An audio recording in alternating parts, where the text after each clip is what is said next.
জান্নাত কেমন? হালবিম মুসাম্মিরিন লিল জান্নাহ, কেউ কি আছো জান্নাতের জন্য আন্তরিকভাবে চেষ্টা করবা? আল্লাহর নবী বলেন জান্নাত কেমন হবে? আলা লা খাতারা লাহা, জান্নাত এমন এক জায়গার নাম যে জায়গার কথা দুনিয়ার কোনো মানুষের কল্পনার জগতে আসে নাই। জুড়ে বলেন সুবহানাল্লাহ। হিয়া ওয়া রাব্বিল কাবা, আল্লাহর কসম জান্নাতটা কেমন? নূরুন ইয়াতালা আলা, এমন নূর এমন আলো যে আলো চকচক চকচক করে। ওয়ারাইহানাতুন তাহতাজু, এমন এক সুগন্ধির জায়গা যে সুগন্ধি চতুর্দিকে ছড়িয়ে পড়ে। এত সুগন্ধি রাসূল বলেন জান্নাতের সুগন্ধি 500 মাইল দূর থেকেও পাওয়া যায়। আপনি যত দামি আতর ব্যবহার করেন না কেন, 1 মাইল দূর থেকে ওই আতরের ঘ্রাণ পাওয়া যায় না। কিন্তু রাসূল বলেন জান্নাতের ঘ্রাণ 500 মাইল দূর থেকেও পাওয়া যায়। 500 মাইল দূর থেকেও পাওয়া যায়। আপনি জীবনেও কল্পনা করতে পারবেন না। এমন সুন্দর জান্নাতে আপনি ঢুকবেন। জান্নাতের বাড়ি কেমন হবে? ফি দারিন আলিয়াতিন সালিমাতিন বাগিয়া, এত সুন্দর বাড়ি, এত সুন্দর ঘর, এত সুউচ্চ মাকাম, এত সুন্দর বাড়ি দুনিয়ার কোনো মানুষ জীবনেও কল্পনা করতে পারে নাই। ওয়াকাসরুম মুশাইয়াদ, সরম্য অট্টালিকা। আল্লাহ রসুলকে সাহাবায়ে কেরাম বলেন ইয়া রাসূলুল্লাহ হাদিসনা আনিল জান্নাতি মা বিনাউহা, অগরবিজি একটু বলেন জান্নাতের বিল্ডিংটা কেমন হবে, জান্নাতের ঘরগুলো কেমন হবে, জান্নাতের দেয়ালগুলো কেমন হবে? জানবার কি মনে চায়? আরে জোরে বলেন। আরে জান্নাতের বিল্ডিং আছে না নাই? এবার জান্নাতের বিল্ডিংটা কেমন হবে? হাদিস শরীফের মধ্যে আসে আবু হুরায়রা বলেন আল্লাহর নবীজিকে প্রশ্ন করলাম হাদিসনা আনিল জান্নাতি মা বিনাউহা, ইয়া রাসূলুল্লাহ জান্নাত কেমন হবে একটু বলেন। জান্নাতের বিল্ডিং, জান্নাতের দেয়াল কেমন হবে? আল্লাহ রাসূল বলেন জান্নাতের বিল্ডিং কেমন হবে, জান্নাতের দেয়াল কেমন হবে?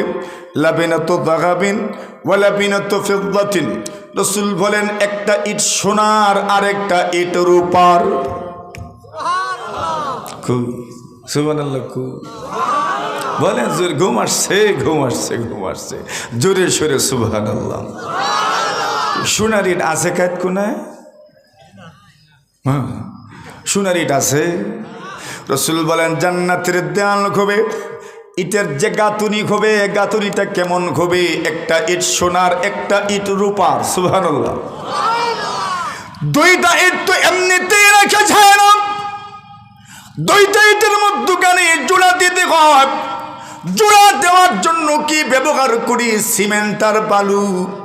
আল্লাহর নবীজি বলেন জান্নাতের যে ইট, ওই দুইটা ইটের মধ্যে জোড়া দেওয়ার জন্য ব্যবহার করা হবে। আল্লাহর হাবিব বলেন মিলাতুহা আল মিসকুল আযফার, আল্লাহর রাসূল বলেন জান্নাতের ওই সোনা রূপার ইটগুলোর মধ্যখানে জোড়া লাগানোর জন্য ব্যবহার করা হবে মিশকে আম্বর। আর জোরে যে শুধু ইট দিলেই চলবে নাকি খুঁটিও দরকার? ফিলার দরকার না? জোরে কম। লিন্টার দরকার আছে না নাই? ওইগুলো কি দিয়ে বানায়? আল্লাহর হাবিব বলেন ওয়াহাসবাউহা আল-লুলু ওয়াল ইয়াকুত, রাসূল বলেন জান্নাতের যে স্তম্ভ হবে, জান্নাতের যে পিলার হবে, কুটি হবে, জান্নাতের যে লিন্টার হবে, ওই লিন্টারগুলোর ভিতরে যে পাথর দেওয়া হবে, ওই পাথরগুলো হবে হীরা আর মণিমুক্তা। আর জোরে কেমন লাগলো জান্নাত? কয় না কেমন লাগছে?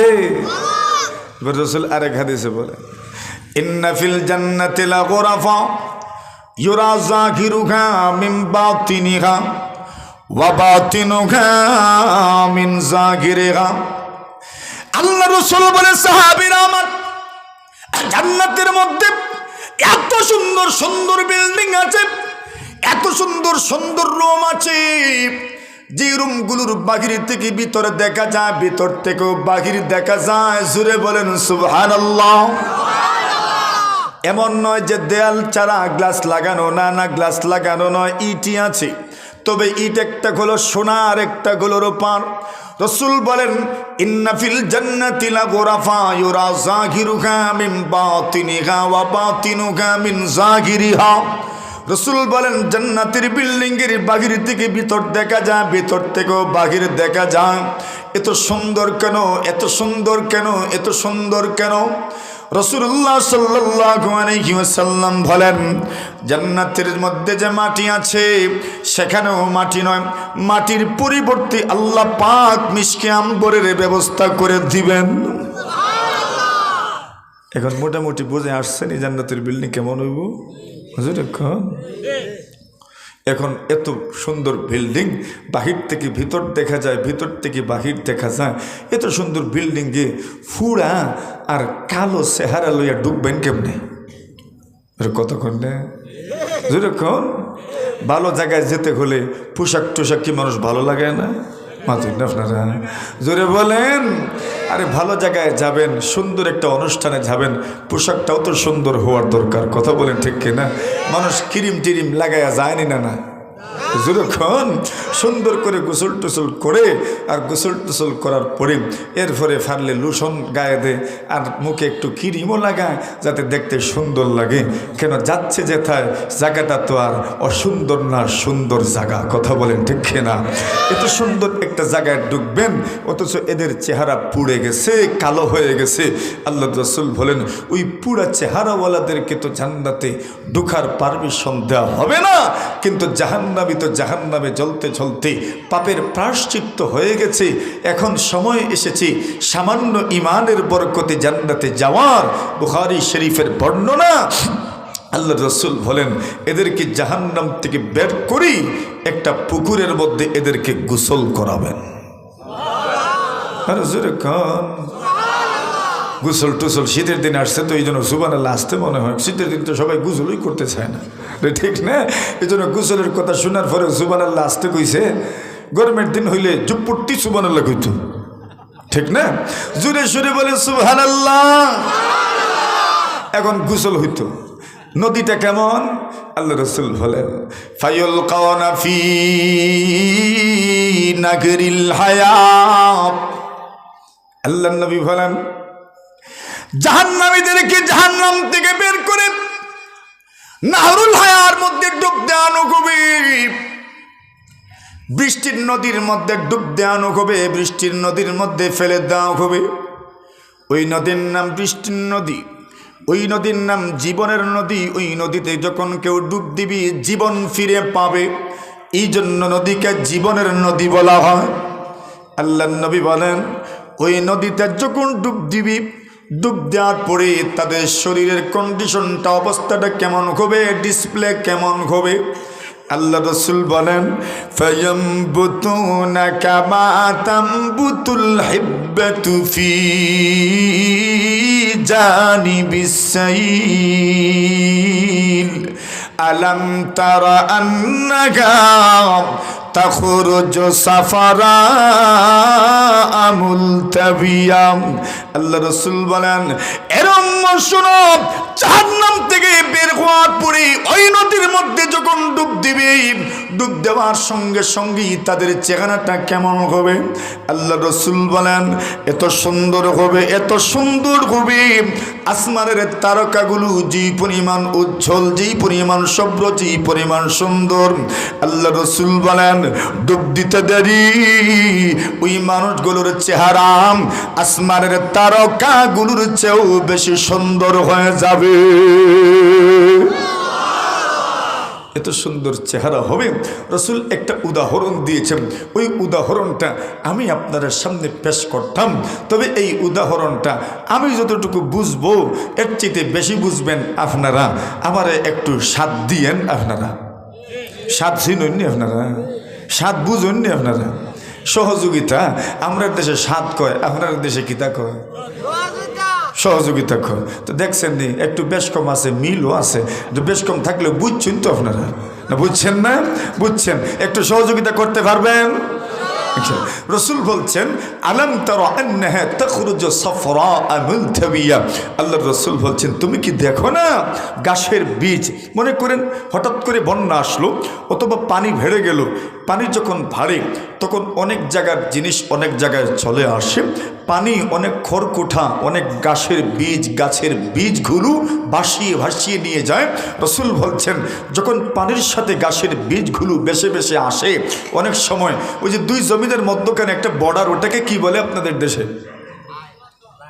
আইলই কো, এটা তো আমরা মৌলিবাজারেও কই কিনা আইল, এটাও আরবি শব্দ বুঝছেন, আলকিদার শব্দ আরবি শব্দ, এটা বাংলাতে কয় মানুষে আইল, এটা মূলত হইল হা ইল।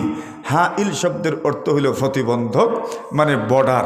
ওই হা ইল শব্দরে আমরা বাংলা ভাষায় সুনামগঞ্জের ভাষায় কয় আই, কি কন? মূলত এটা কি হা ইল, আরবি শব্দ। ওই হা ইল থেকে আইল এসেছে। আমাদের ভাষায় কত যে আরবি শব্দ আছে এটার হিসাব নেই, আলহামদুলিল্লাহ বলে। এটা ইসলামের প্রভাব। মেরে মহতরম, কষ্ট হইতেছে আপনাদের? হ্যাঁ, দেখেন, কষ্ট নিয়েন না। আরও কত শব্দ যে আছে, যে শব্দগুলো ফার্সি শব্দ, আরবি শব্দ, এগুলো আমরা আপনার ব্যবহার করি।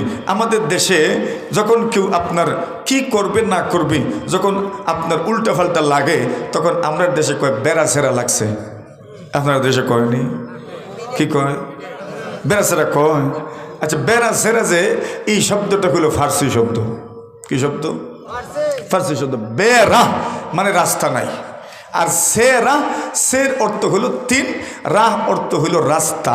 এখন সেরা মানে তিন রাস্তা। আচ্ছা বলেন তো, তিন রাস্তা যদি হয় তাহলে একজন আগন্তুক অথবা যে ব্যক্তি কোথাও যাইতে আসে, তিন রাস্তা পাইলে তার বেড়া লাগবো না? সমস্যা হইব না? কোন দিকে যাইতো?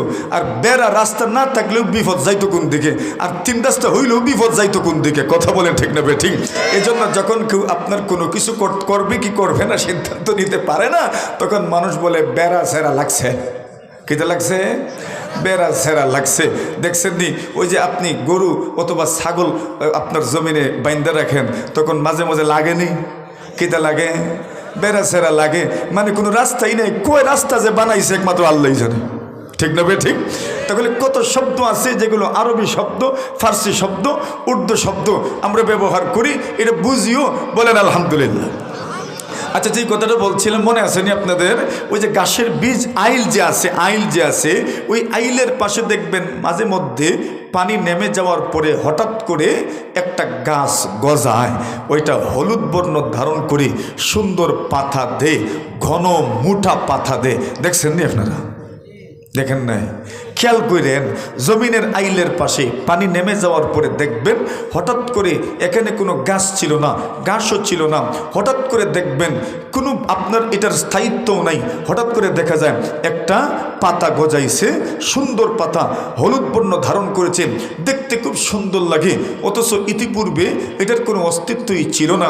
রাসূল সাল্লাল্লাহু আলাইহি ওয়াসাল্লাম বলেন, এরা যখন জীবনের নদীতে অথবা বৃষ্টির নদীতে ডুব দিবে, আল্লাহ রাসূল বলেন ওই গাছের বীজ থেকে যেমন সুন্দর পাতা গজায়, জাহান্নাম থেকে বের হওয়ার পরে জান্নাতের নদীতে ডুব দেওয়া মাত্রই আল্লাহ তাদের চেহারাকে সব আসমানের, সবগুলো আসমানের মধ্যে যতগুলো তারা আছে, তারকা আছে, সিতারা আছে, নজুম আছে, এগুলোর চাইতে আল্লাহ উজ্জ্বল কইরা দিবেন। সুবহানাল্লাহ।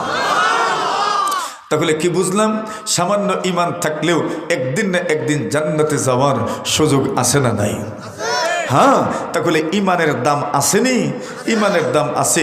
কি পরিমাণ আপনি আমল করেছেন ওইটা বড় কথা নয়, আপনার আমলটা কি পরিমাণ সুন্দর হয়েছে ওইটাই আল্লাহ দেখবেন। কষ্ট হচ্ছে না তো আপনাদের? এখন একটা ঘটনা আমি আপনাদেরকে শোনাই, ছোট্ট একটা ঘটনা, এখানে আমলও আছে।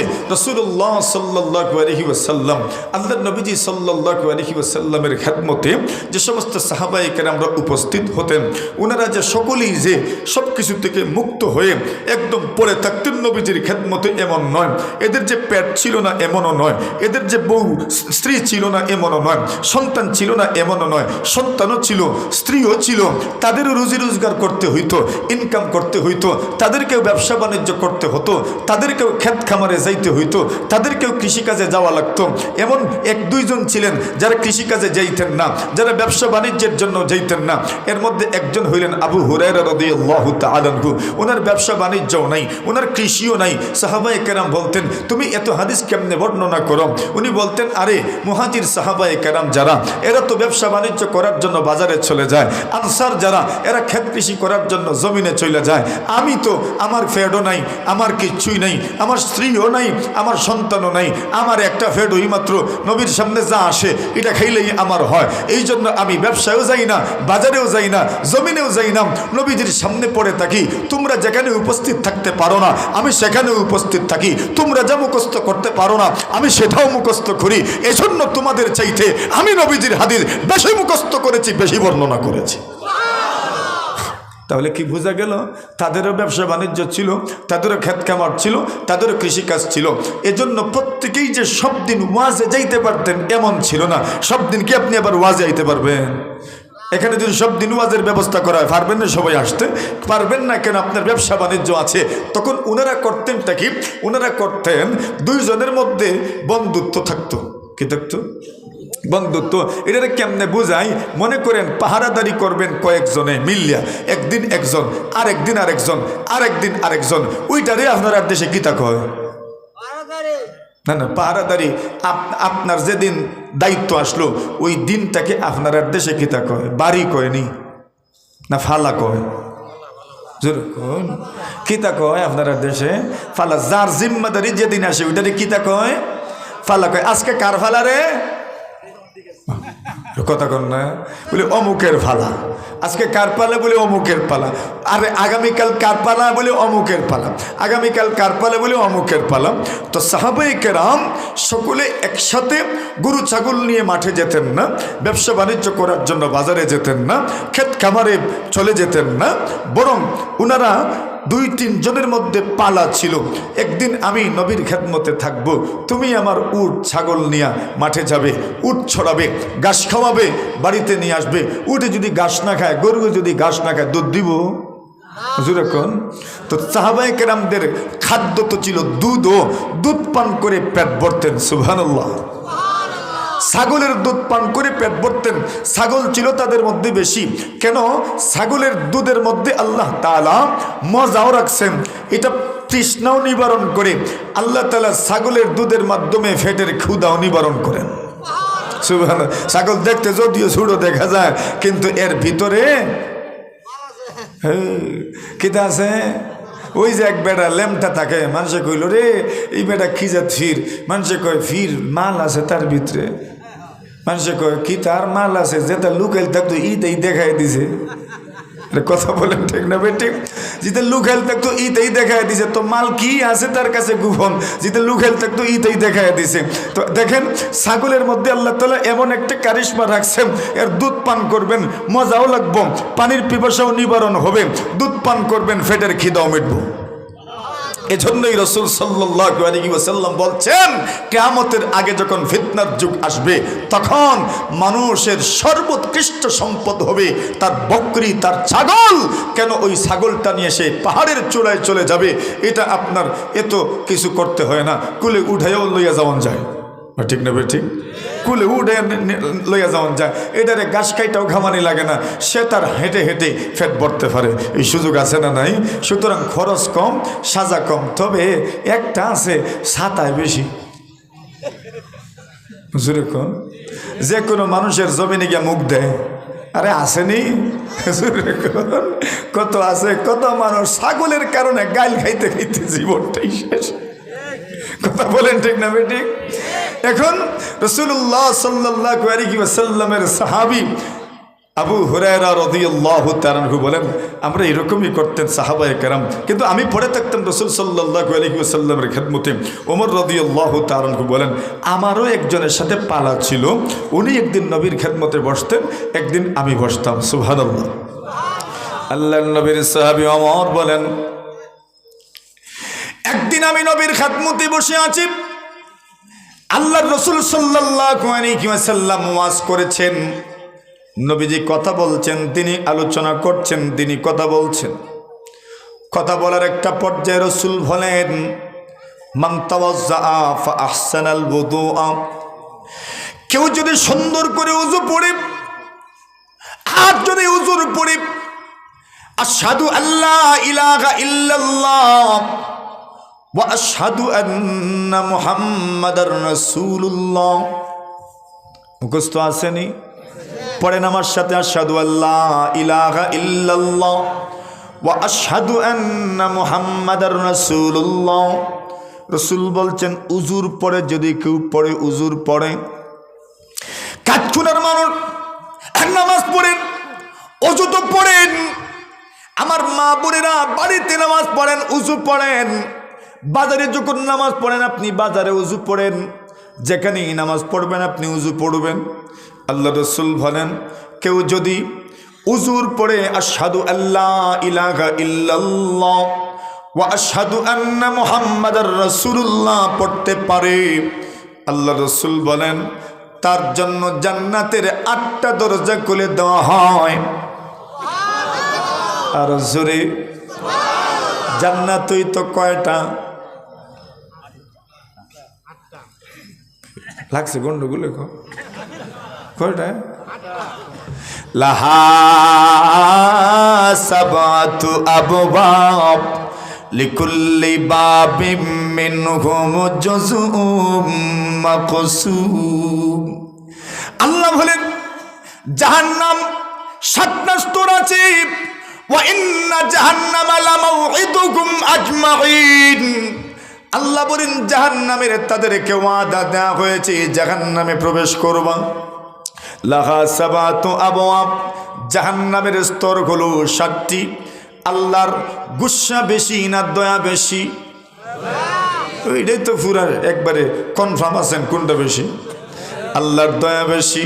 জাহান্নাম রাগের বহি প্রকাশ আর জান্নাত দয়ার বহি প্রকাশ।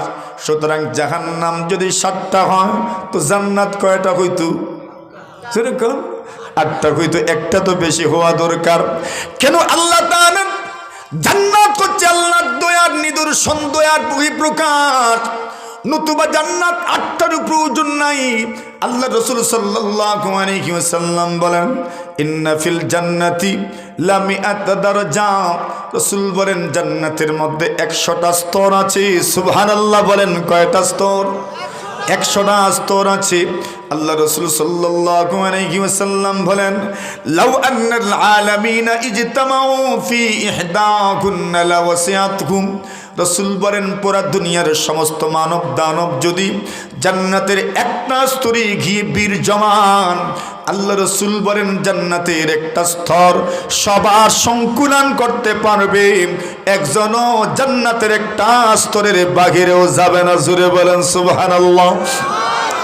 আল্লাহর হাবিবুর উম্মত জান্নাতের মধ্যে শুধু মুজাহিদিনদের জন্য আল্লাহ পাক 100টা স্তর বরাদ্দ রেখেছেন। আ'আদ্দাল্লাহু লিল মুজাহিদিনা ফি সাবিলিল্লাহ। আল্লাহ রাসূল বলেন জান্নাতে 100টা স্তর আছে যা আল্লাহ তাআলা মুজাহিদ ফি সাবিলিল্লাহর জন্য তৈরি করে রেখেছেন, যারা আল্লাহর রাস্তায় জিহাদ করে। আল্লাহ রাসূল বলেন সাহাবীরা শোনো, 2টা দরজার মধ্যে 2টা স্তরের মধ্যে কি পরিমাণ ব্যবধান। আল্লাহ রাসূল বলেন কামা বাইনাস সামাই ওয়াল আরদ, আসমান জমিনের মধ্যখানে যে পরিমাণ ব্যবধান, জান্নাতের 2টা স্তরের মধ্যখানে এই পরিমাণ ব্যবধান। এত বড় বড় স্তর জান্নাতের মধ্যে আছে, কথা ওই দিকে নিয়ে যাচ্ছি না। আল্লাহ রাসূল বলছেন 8টা জান্নাতের সবগুলো দরজা তার জন্য খুলে দেওয়া হবে যদি পড়তে পারে। কি পড়ে? পড়েন না? সবার পবিত্র জবান দিয়ে একবার পড়েন আশহাদু আল্লা ইলাহা ইল্লাল্লাহ ওয়া আশহাদু আন্না মুহাম্মাদার রাসূলুল্লাহ। উজুর পরে আপনি এটা পড়বেন, 8টা জান্নাতের সবগুলো দরজা আপনার জন্য খুলে দেওয়া হবে। এখন এই কথাটা যখন রাসূল বলেছেন, ওই সময় উকবাত ইবনে আমির রাদিয়াল্লাহু তাআলা আনহু নবী আকরাম সাল্লাল্লাহু আলাইহি ওয়াসাল্লামের সামনে উপস্থিত হয়েছেন। উনি যখন এত ফজিলতের কথা শুনছেন, আল্লাহু আকবার বলতে কার্পণ্য করেন নাই, জোরে একবার চিৎকার করে বলছেন আল্লাহু আকবার। দিবেন তো জোরে দেন, হয় নাই? আমি বলি এরপরে দিন তো জোরে হইব। বলেন আল্লাহু আকবার। আর একটু জোরে, আর একটু জোরে। আচ্ছা, রসুল যখন এই কথাটা বলেছেন, কেউ যদি আশহাদু আল্লা ইলাহা ইল্লাল্লাহ ওয়া আশহাদু আন্না মুহাম্মাদার রাসূলুল্লাহ পড়েন, এরপরেও আরো দোয়া আছে, আল্লাহুম্মা জাআলনি মিনাত তাওয়াবিন ওয়া জাআলনি মিনাল মুতাতাহহিরিন। ওইটা যদি মুখস্থ করতে পারে না, বাদ দেন, শুধু আশহাদু আল্লা ইলাহা ইল্লাল্লাহ ওয়া আশহাদু আন্না মুহাম্মাদার রাসূলুল্লাহ এতটুকু পড়ে নেন, আপনার জন্য 8টা জান্নাতের সবগুলো দরজা খুলবে। যখন এই কথাটা রসুল বলেছেন, ওই সময় উমরের সাথে যার পালা, যিনি আজকে উট ছাগল নিয়ে মাঠে গেছেন ঘাস খাওয়ানোর জন্য, উনি আল্লাহ তাআলা উত্তম ঘাসের ব্যবস্থা করে দিয়েছেন। খুব দ্রুত ওনার উট ছাগলগুলো পেট ভরে ফেলেছে, উনি খুব দ্রুত উট ছাগলগুলো বাড়িতে নিয়ে এসেছেন, বাড়িতে বেঁধে রেখে খুব দেরি না করে সরাসরি নবীজির খেদমতে গিয়ে উপস্থিত হয়েছেন। আর যেই মাত্র উপস্থিত হয়েছেন, শুনছেন নবীজি এই কথাটা বলছেন, সোয়াব যখন শুনছেন এত বেশি, নিজেকে আর কন্ট্রোল করতে পারেন নাই, নিয়ন্ত্রণ করতে পারেন নাই, জোরে বইলে উঠছেন আল্লাহু আকবার। একজন যদি জোরে বলেন আল্লাহু আকবার, তাহলে সবাই কি ওনার দিকে তাকাইব না? উমর বলেন, আমি তাকাইলাম, কে রে তো জোরে আল্লাহু আকবার বলে? উমর বলেন, তাকায় দেখি আমার পার্টনার। কে? আমার বন্ধু, যার সাথে আমার পালা, উনি তো জোরে জোরে আল্লাহু আকবার বলছেন। ওমর বলেন, তুমি আসার আগে এর চাইতে জোরে আল্লাহু আকবার বলার মতো একটা কথা রসুল বলছেন।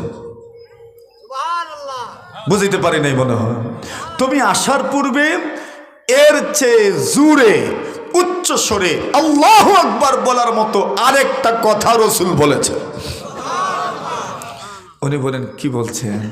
উনি বলেন, রাসূলুল্লাহ সাল্লাল্লাহু আলাইহি ওয়াসাল্লাম বলেছেন, কেউ যদি উযু পড়ে, বাড়ির থেকে উযু পড়ে যদি বের হয়, মনে রাখেন, বাড়ির থেকে যদি উযু পড়ে বের হয়, মান তাওয়াদ্দা ফা আহসানাল উযুআ, রাসূল বলেন, কেউ যদি উযু পড়ে আর সুন্দর করে উযু পড়ে, সুন্দর করে উযু পড়ার অর্থ হলো তিনবার করে তার অঙ্গ প্রত্যঙ্গ ধৌত করলো, হাতের কবজি তিনবার করে ধৌত করলো, কুলি করলো 3 বার, নাকে পানি দিল 3 বার।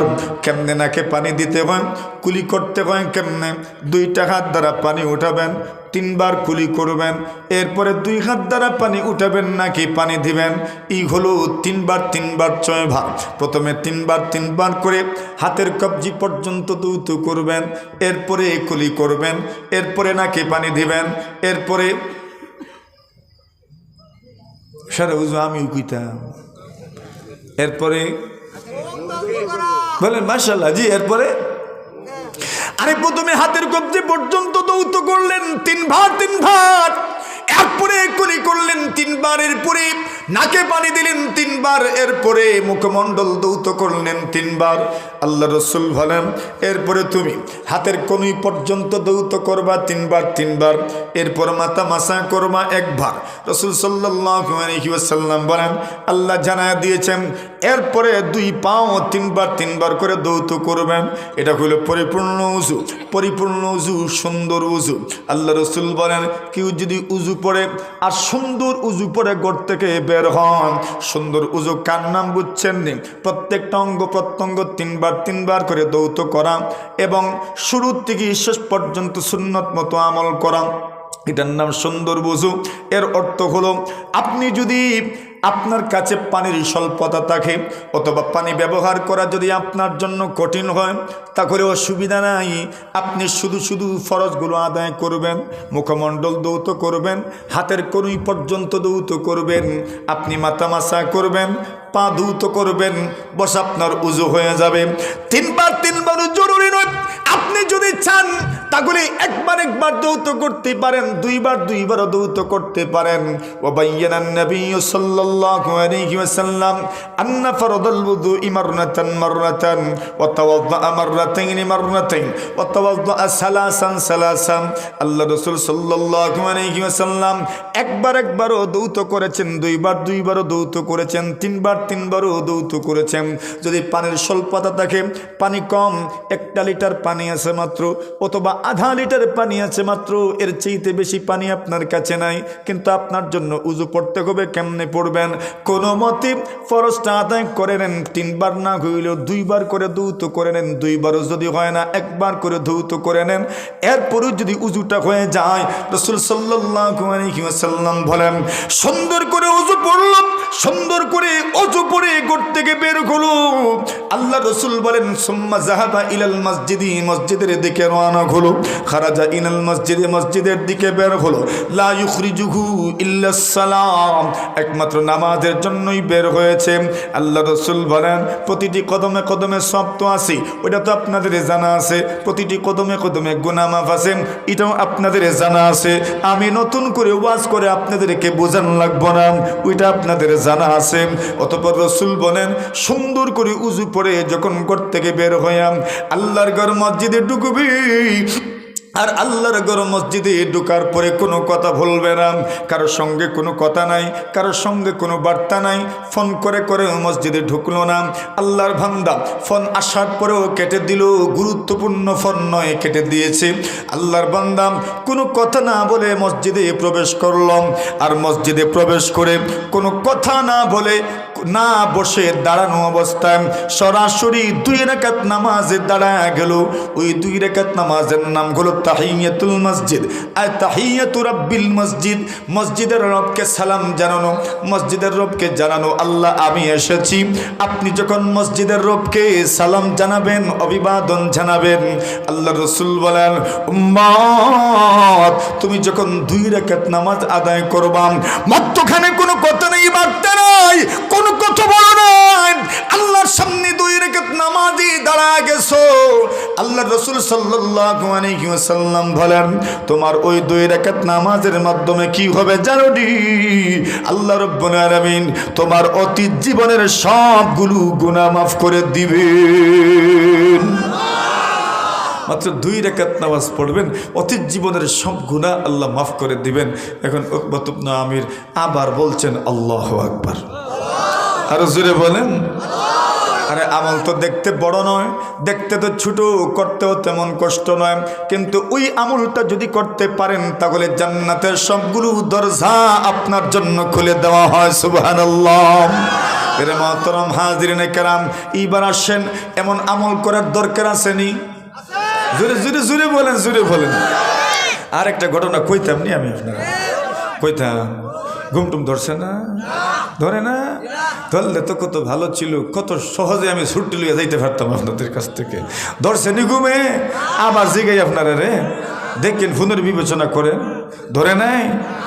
আর একটা ঘটনা কইলি তবে ইনশাল্লাহ, ছোট্ট নবীজির হাদিস থেকে একটা ঘটনা হইলেই শেষ করে দেবে ইনশাল্লাহ। কষ্ট নিয়েন না ইনশাল্লাহ, আসেন তো শেষ পর্যন্ত, আমারে থইয়া যাইবেন। হ্যাঁ দেখেন, যাইয়েন না ইনশাল্লাহ, লইয়াই যাইয়েন আমারে, আল্লাহ যেন তৌফিক দান করেন, আমিন। নবী আকরাম সাল্লাল্লাহু আলাইহি, মানুষের যে আমল কত দামি, কত দামি, ওই দামি কথাটা আপনাদেরকে বোঝাইতে চাই। আল্লাহ রাসূল সাল্লাল্লাহু আলাইহি ওয়াসাল্লাম বলেন, হাসরের ময়দান তো আসেনি, হাসরের ময়দান একটা, ধরে বলেন, ঈমান আনছেননি? ঈমানে মুফাসসাল চিনেননি? আমানতু বিল্লাহি ওয়া মালাইকাতিহি ওয়া কুতুবিহি ওয়া রুসুলিহি ওয়াল ইয়াউমিল আখির ওয়াল কদরি খাইরিহি ওয়া শাররিহি মিনাল্লাহি। শেষ করেন, আমি দিলাম তো আপনারা ঠেলা দিয়ে, শেষ করেন। ওয়াল কদরি খাইরিহি ওয়া শাররিহি মিনাল্লাহি তাআলা ওয়াল বা'সি বা'দাল, মাশাআল্লাহ কত সুন্দর, ওয়াল বা'সি বা'দাল মাউত। আমি ঈমান আনলাম, কার উপর ঈমান আনলাম? আমানতু বিল্লাহ, আল্লাহর উপর ঈমান এনেছি। আল্লাহর উপর ঈমান আনলাম, ওয়া মালাইকাতিহি আল্লাহর ফেরেশতার উপর ঈমান আনলাম, ও কুতুবিহি আল্লাহর সমস্ত আসমানি কিতাবের উপর ঈমান আনলাম, আদম নবীর সহিফার উপর ঈমান আনলাম, ইব্রাহিম নবীর সহিফার উপর ঈমান আনলাম, মুসা আলাইহিস সালাতু ওয়াস সালামের সহিফার উপর ঈমান আনলাম, তাওরাতের উপর ঈমান আনলাম, জাবুরের প্রতি ঈমান আনলাম, ইনজিলের প্রতি ঈমান আনলাম, কোরআনের প্রতি ঈমান আনলাম। আল্লাহ তাআলা আদম নবী থেকে ঈসা রূহুল্লাহ আলাইহিস সালাতু ওয়াস সালাম পর্যন্ত যত আসমানি কিতাব নাজিল করেছেন সমস্ত আসমানি কিতাবের উপর ঈমান আনলাম। ওয়া রুসুলিহি আদম নবী থেকে ঈসা নবী পর্যন্ত আমার নবী আকায়ে নামদার তাজদারে মদিনা রাহমাতুল লিল আলামিন বিশ্ব নবীজি সাল্লাল্লাহু আলাইহি ওয়াসাল্লাম পর্যন্ত সমস্ত নবী রাসূলদের প্রতি ঈমান আনলাম। আল্লাহ তাআলা বলেন, এরে উম্মত, এরে বান্দা-বান্দী, তুমি যদি ঈমান আনতে পারো অদৃশ্য জিনিসের উপর, তবে তুমি মুত্তাকি, তোমার জন্য কোরআন হিদায়াত শুরু। এবার বান্দা বলে, আল্লাহ আমি ঈমান আনলাম ফেরেশতাদের উপর, সমস্ত কিতাবের উপর, সমস্ত রাসূলদের উপর ঈমান আনলাম। ওয়াল কদরি খাইরিহি ওয়া শাররিহি মিনাল্লাহি তাআলা, ওগো রব্বুল আলামিন তাকদীরের উপর ঈমান আনলাম।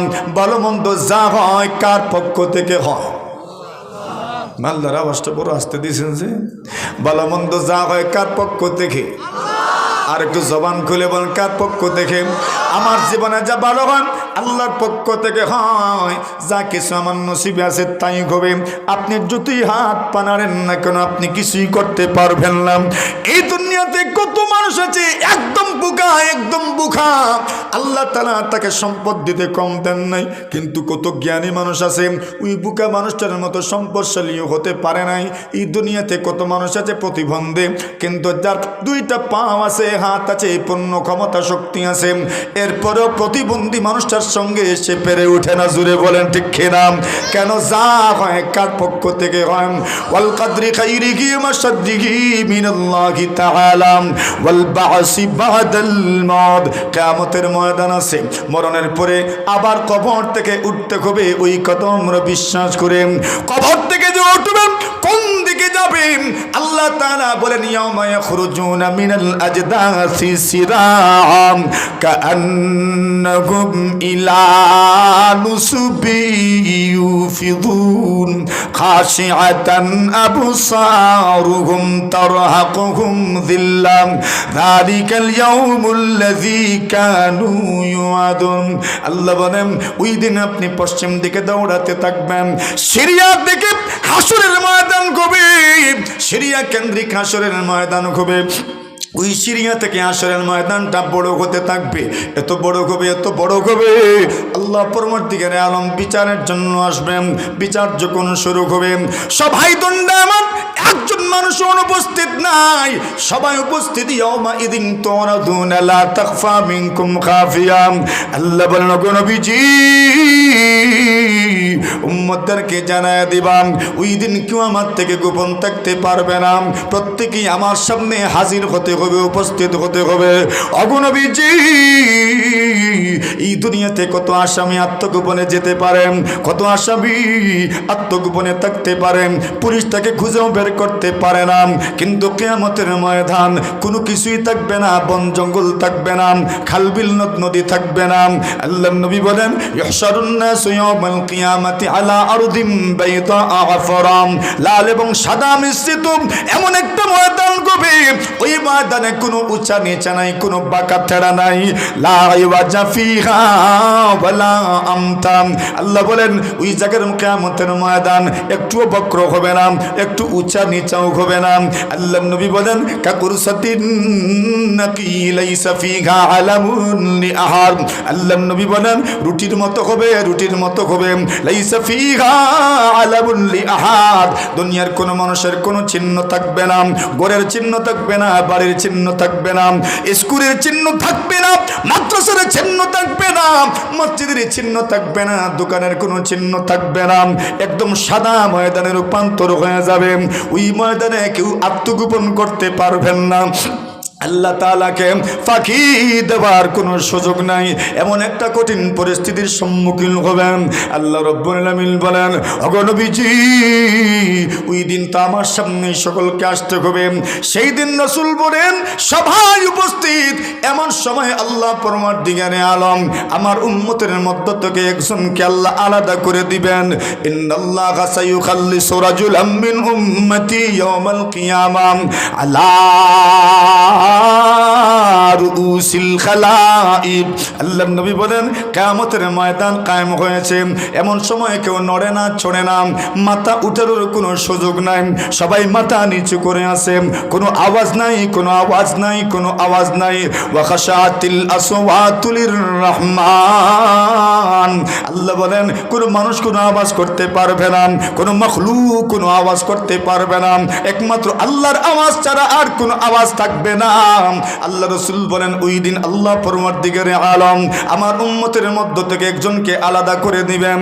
সব মানুষগুলো তাকায় থাকবে, কেন তাকে আলাদা করে নেওয়া হলো, ওই লোকটাকে কেন আলাদা করা হলো। আল্লাহ রাসূল বলেন, ওই লোকটাকে যখন আলাদা করা হবে, ফায়ানশুরু আলাইহি তিসআতাও ওয়া তিসঈনা সিজিল্লাম। আল্লাহ নবী বলেন, ওই লোকটাকে আলাদা করার পরে তার সামনে তার গুনাহের 99টা ফাইল আর রেজিস্টার রাখা হবে। নাউজুবিল্লাহ। কয়টা রেজিস্টার? গুনাহের ফাইল একটা নয়, দুইটা নয়, 99টা গুনাহের ফাইল তার সামনে পেশ করা হবে। ও বন্ধু আমার, 99টা গুনাহের ফাইল, এক একটা ফাইল কত বড় হবে। আল্লাহ নবী বলেন, কুল্লু সিজিল্লিন মিসলামাদ্দিল বাসার। আল্লাহ নবী বলেন, এক একটা ফাইল চোখ যদি আপনি খুলে তাকান, মেলে তাকান, যত দূর পর্যন্ত আপনি চোখে দেখেন তত দূর পর্যন্ত এক একটা বিশাল বিশাল আকৃতির ফাইল হবে। এত বড় বড় গুনাহের ফাইল, একটা নেকিও নাই, একটা নেকিও নাই, একটা নেকিও নাই, শুধু গুনার গুনাহ। আবার এত বড় বড় ফাইল কয়টা? বলেন বলেন কয়টা? 99টা গুনাহের ফাইল। এতগুলো বড় বড় ফাইল আল্লাহ পাক থেকে সম্বোধন করে বলবেন, বান্দা আতুলকিরু মিন হাযা শাইআ। আল্লাহ পাক রব্বুল আলামিন তাকে ডাক দিয়ে বলবেন, এরে বান্দারে আমার, আমি যে তোমার সামনে গুনাহের 99টা ফাইল উপস্থাপন করলাম, আতুলকিরু মিন হাযা শাইআ, তুমি কি এই গুনাহগুলোর থেকে কোনো একটা গুনাহকে অস্বীকার করতে পারবে? আল্লাহর বান্দা ওই দিন কোনো মিথ্যা বলবে না, কোনো অস্বীকার করার সুযোগ নিবে না। এই দুনিয়াতে আপনি অপরাধীকে যখন প্রশ্ন করবেন, তুমি কি অপরাধ করেছ, সঙ্গে সঙ্গে মিথ্যা বলার জন্য প্রস্তুত হয়ে যান। কিন্তু কিয়ামতের ময়দানে আল্লাহ যখন তাকে জিজ্ঞাসা করবেন, আতুনকিরু মিন হাযা শাইআ, এরে বান্দা আমার, তুমি কি কোনো গুনাহকে অস্বীকার করতে পারবে? আল্লাহর বান্দা জবাব দিবে, লা ইয়া রাব্বি, প্রভু গো, আমি আপনার সামনে একটা গুনাহকে অস্বীকার করতে পারবো না, সবগুলো গুনাহ আমি করেছি। আল্লাহ থেকে আবার প্রশ্ন করবেন, আযালামাকে কাতাবাতি আল হাফিজুন, এরে বান্দা আমার, তোমার কি মনে হয় আমার ফেরেশতারা যারা আমলনামা লিপিবদ্ধ করেছেন, যারা তত্ত্বাবধায়ক ছিলেন, যারা মহরের ছিলেন, যারা লেখক ছিলেন, এই দুনিয়াতে কত লেখক কত গন্ডগোল করে, দলিলের মধ্যে কত গন্ডগোল করে ফেরে লেখক মহরের করে আসে না নাই? যারা মহরের হয় এরা দলিলের মধ্যে কত গন্ডগোল করে ফেলেন। এরে বান্দা আমার, তোমার কি মনে হয় আমার লেখকরা কোনো সমস্যা করেছেন? আল্লাহর বান্দা বলবে, মালিক লা ইয়া রাব্বি, প্রভু গো, আপনার একজন ফেরেশতা আমার উপর জুলুম করেন নাই। আল্লাহ রাব্বুল আলামিন বলবেন, তবে তো তুমি তোমার গুনাহকে স্বীকার করে নিয়েছো। আল্লাহর বান্দা বলবে, আল্লাহ, আমি আমার সবগুলো গুনাহ স্বীকার করে নিলাম। আল্লাহ বলেন, এবার তুমি তোমার উযর পেশ করতে পারো।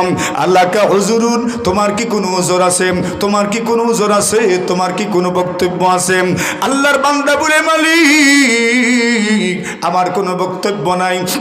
এমন জায়গায় কথা বলে বিপদে পড়ার চাইতে না বলাই ভালো, মুখ বন্ধ করাটাই ভালো। জোরে বলেন ঠিক কিনা?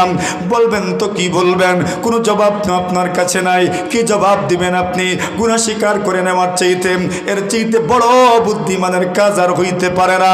আল্লাহর বান্দাকে আল্লাহ বলেন, বান্দা, এইবার তো তুমি একটু বলতে হয় আমাকে, এতগুলো গুনার বিনিময়ে বিপরীতে তুমি আমার সামনে কোনো নাকি পেশ করো।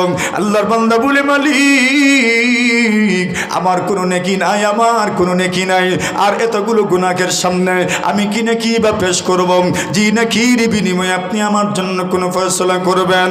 আল্লাহ বলেন এবার তো বলতে হবে, এতগুলো গুনাহের ফাইল দেখার পরে তুমি আবার বলো তোমার ফয়সালা জান্নাতের হবে নাকি জাহান্নামের হবে? আল্লাহর বান্দা বলে ওগো মালিক আপনি যদি আমাকে জাহান্নামের ফয়সালা শোনাও তবে তা হবে ইনসাফ, কিন্তু যদি জান্নাত দিতে পারো তা হবে আপনার দয়া। আর আপনি শুধু ইনসাফ করেন না, দয়াও তো করেন। জোরে বলেন সুবহানাল্লাহ। আল্লাহ বলবেন রে বান্দা তুমি পেরেশান হয়ে যেও না, একটা আমল যদিও তোমার কাছে নাই, দেখানোর মতো কোনো আমল তোমার কাছে নাই, তবে আমি আল্লাহ রাব্বুল আলামিন তোমার জন্য একটা আমলকে গোপন করেছি, একটা আমলকে আমি তোমার জন্য সংরক্ষণ করে রেখেছি। আল্লাহু আকবার। এই মুহূর্তে তার জন্য ছোট্ট একটা কাগজের টুকরা বের করা হবে, ফায়ুখরাজুলাহু বিতাকাম। আল্লাহ রাসূল বলেন তার সামনে ছোট্ট একটা চিরকুট বের করা হবে, ছোট্ট একটা কাগজের টুকরা বের করা হবে। আল্লাহর বান্দা দেখবে ছোট্ট একটা কাগজের টুকরা আর এক একটা গুনাহের ফাইল টাঙ্গুয়ার হাওরের মতো মোটা, শনির হাওরের মতো মোটা, ডেকার হাওরের মতো মোটা, এত বড় বড় এক একটা গুনাহের ফাইল। আর নেকির জন্য, নেকির পাল্লায় উঠানোর জন্য যে আমলনামা নেকির পাল্লায় উঠানোর জন্য যে কাগজটা বের করা হয়, ওই কাগজটা এতটুকু একটা কাগজের টুকরা। আল্লাহর বান্দা বলে মালিক মা হাদিহিল বিতাকাতু মা হাদিহিস সিজিল্লাত। ওগো রব্বুল আলামিন আল্লাহ এতগুলো গুনাহের ফাইল আর ছোট্ট একটা কাগজের টুকরা, এর মধ্যে কিসের প্রতিদ্বন্দ্বিতা হবে? আল্লাহ রব্বুল আলামিন বলেন ওইটা তোমাকে চিন্তা করতে হবে না, ওইটা আমি আল্লাহ দেখব। আল্লাহ রাব্বুল আলামিন বলবেন ফেরেশতারা রে আমার বান্দার নেকির পাল্লায় উঠায়া দাও। ও বন্ধু আমার নেকির পাল্লাটা কত বড় হবে? আল্লাহর নবী বলেন এক একটা নেকির পাল্লা আর বদির পাল্লা 7 আসমান 7 জমিন যদি একদিকে উঠানো হয় আর একটা নেকির পাল্লা যদি রাখা হয়, একটা নেকির পাল্লা বদির পাল্লা এর চাইতে বড় হবে। জোরে জোরে বলেন আল্লাহু আকবার। আল্লাহ রাসূল সাল্লাল্লাহু আলাইহি ওয়াসাল্লাম বলেন এইবার তার নেকির পাল্লা ওই ছোট্ট কাগজের টুকরা উঠানো হবে। আল্লাহ রাসূল সাল্লাল্লাহু আলাইহি ওয়াসাল্লাম বলেন একদিকে 99টা গুনাহের ফাইল আর আরেকদিকে তার নেকির পাল্লা ছোট্ট একটা কাগজের টুকরা উঠানো হবে।